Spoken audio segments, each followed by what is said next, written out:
GST குறைச்சதுனால என்ன ஆகும் அப்படின்னு சொன்னால், ஈவன் தோ ஒரு கவர்மெண்ட்டுக்கு ஜிஎஸ்டி லாஸுங்க இருந்தாலும் ஸ்டில் இன்புட் காஸ்ட் வந்து ஏறிக்கிட்டே தான் இருக்குது.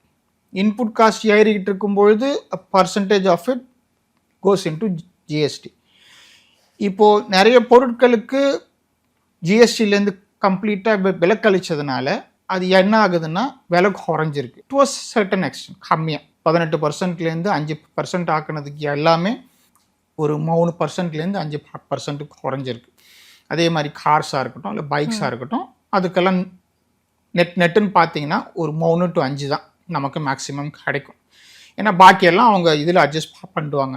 நாங்கள் இத்தனை நாளாக ப்ராஃபிட் வந்து கம்மியாக தான் வச்சு செஞ்சிட்டு இருந்தோம், இப்போ இன்புட் டேக்ஸ் கிரெடிட் எங்களுக்கு குறைஞ்சிச்சு, ஆல்மோஸ்ட் 0 ஆகிடுச்சு, ஸோ எங்களுக்கு அந்த வர வேண்டிய வருமானம் வரல அப்படின்னு சொல்லி இன்புட் டேக்ஸ் கிரெடிட்னால அவங்களுக்கு எவ்வளோ லாஸ் ஆச்சோ அந்த லாஸை வந்து வேலையில் அட்ஜஸ்ட் பண்ணுவாங்க.